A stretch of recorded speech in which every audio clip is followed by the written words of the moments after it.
भारतीय संविधान भाग 2 नागरिकता प्रस्तावना संविधान का भाग 2 अनुच्छेद 5 से 11 भारत में नागरिकता से संबंधित महत्वपूर्ण प्रावधानों को स्पष्ट करता है।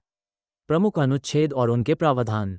अनुच्छेद 5 प्रारंभिक नागरिकता संविधान लागू होने के समय। यह अनुच्छेद 26 जनवरी 1950 को भारत के संविधान के लागू होने के समय नागरिकता के मानदंड निर्धारित करता है। निम्नलिखित व्यक्तियों को भारतीय नागरिक माना गया। 1. भारत में जन्म लेने वाले व्यक्ति। 2. जिनके माता पिता में से कम एक भारत में जन्मा हो।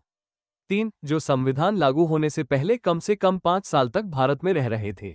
अनुच्छेद 6 पाकिस्तान से प्रवास करने वाले व्यक्तियों के लिए नागरिकता। यह अनुच्छेद 1947 के विभाजन के बाद पाकिस्तान से भारत आने वाले शरणार्थियों को नागरिकता प्रदान करने से संबंधित है। नागरिकता के लिए मानदंड। 1. जो व्यक्ति 19 जुलाई 1948 से पहले भारत आ गए और स्थायी रूप से बस गए, उन्हें भारतीय नागरिक माना गया। 2. जो व्यक्ति 19 जुलाई 1948 के बाद भारत आए, उन्हें भारत सरकार को आवेदन देना होगा और कम से कम 6 महीने तक भारत में निवास करना होगा।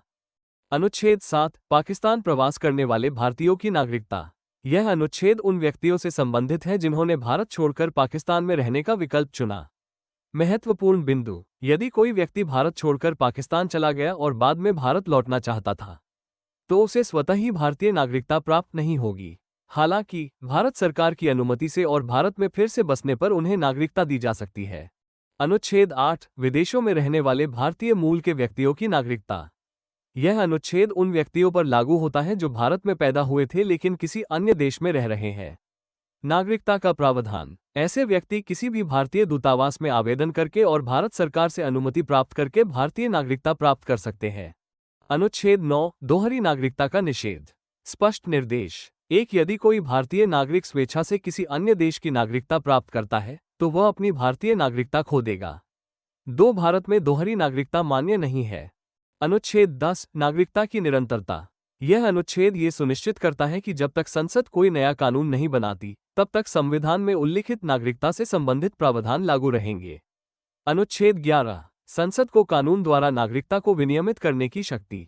यह अनुच्छेद संसद को नागरिकता से संबंधित मामलों पर कानून बनाने का अधिकार देता है, जिसमें नागरिकता प्रदान करना, रद्द करना या कोई अन्य नियम बनाना शामिल है।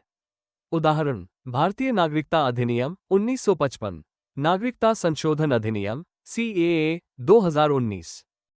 यदि आपको नागरिकता से संबंधित प्रत्येक अनुच्छेद को विस्तार से समझना है तो आप हमारी प्लेलिस्ट देख सकते हो, लिंक वीडियो के डिस्क्रिप्शन में दिया गया है।